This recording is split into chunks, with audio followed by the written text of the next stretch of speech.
Praise the Lord.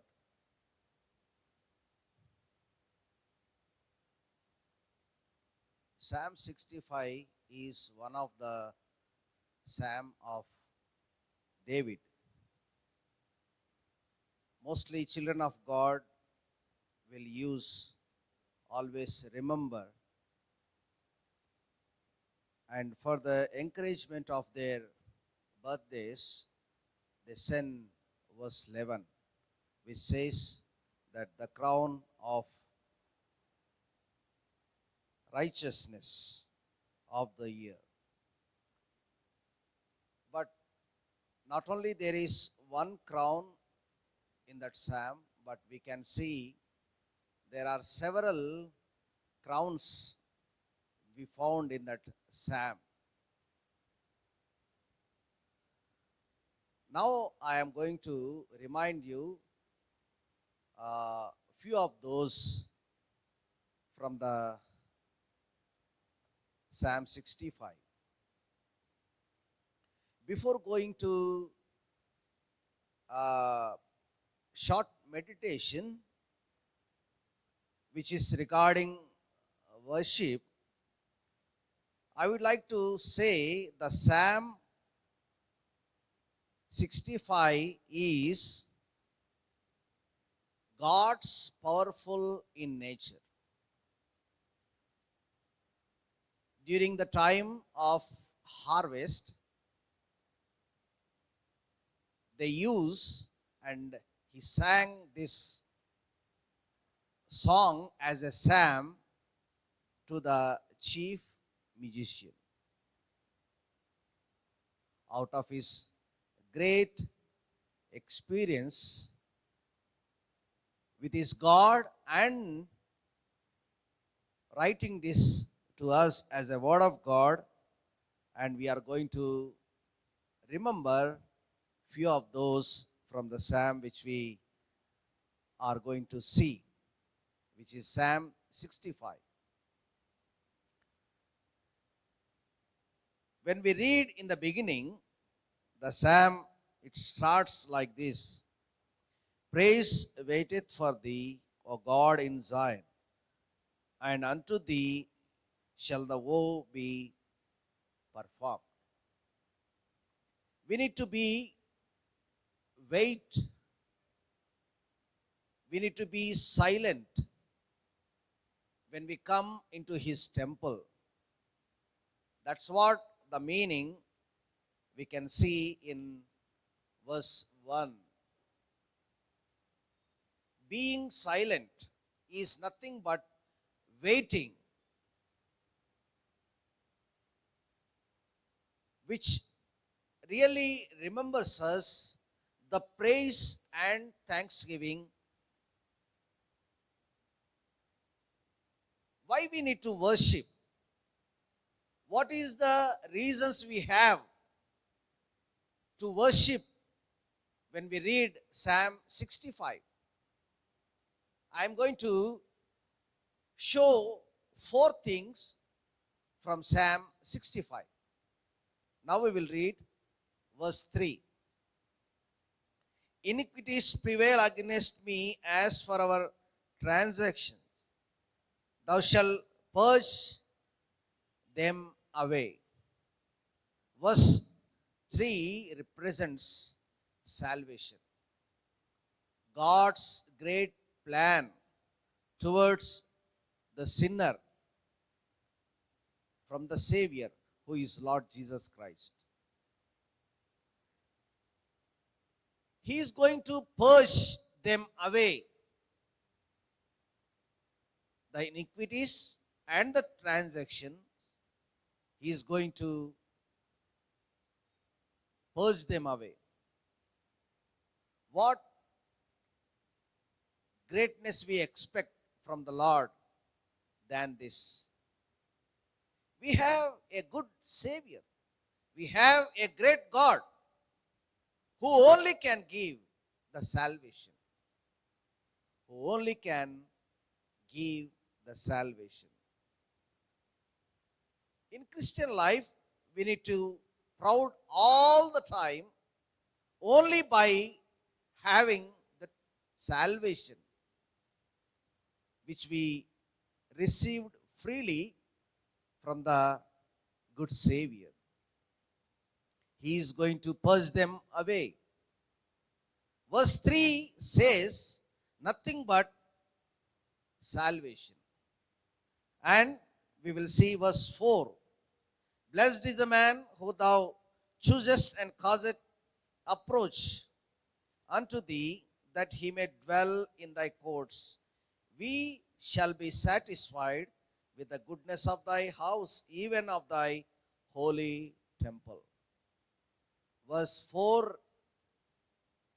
represents and says satisfaction. Not only he gives salvation to his people, but whoever received the salvation, next he is going to give the satisfaction. We shall be satisfied. There is no confusion. God is going to give the satisfaction. If we are saved, God is going to give the satisfaction. We shall be satisfied. Where we can get the satisfaction? Only God can give the satisfaction in our life. People may have many things in their life, but they are not satisfied. Only God's children are satisfied only because of our God, who is our Savior, who has given the salvation. God has given the salvation. Number 2, God has given the satisfaction. Verse 6, which by his strength setteth fast the mountains, being girded with power. By verse 6, we can see there is strength.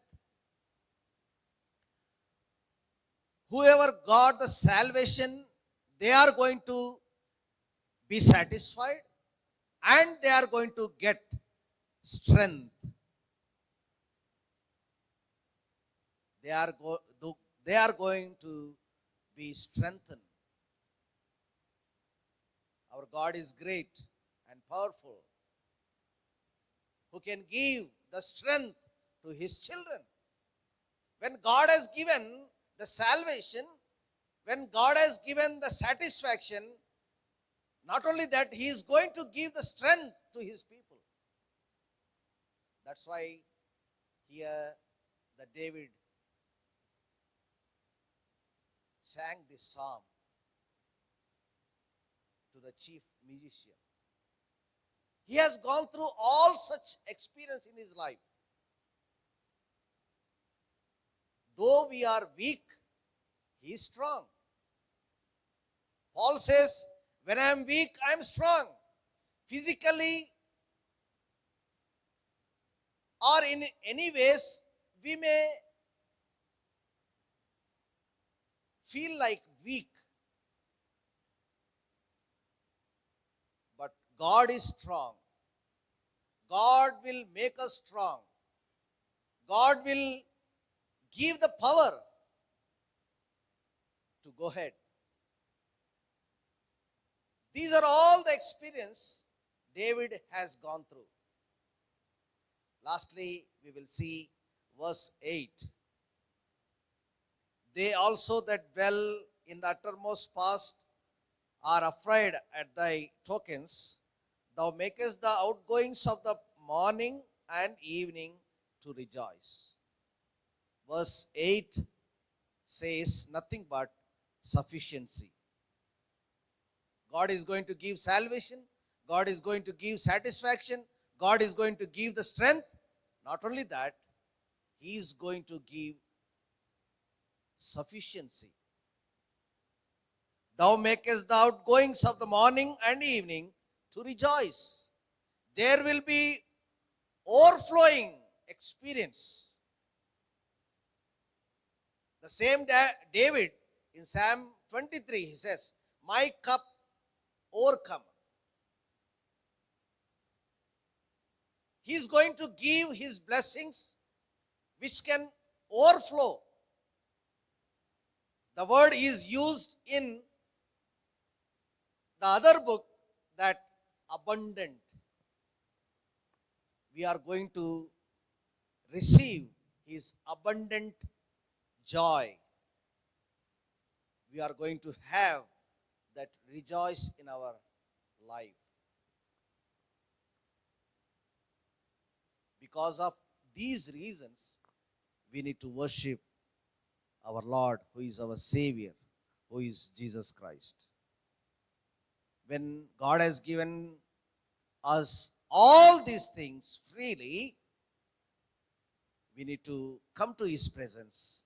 Lord, waiting on God, being silently and praising and worshiping and saying that, Lord, you have given the salvation, you have given the satisfaction, you have given the strength, and you have given the sufficiency that nowhere I can get.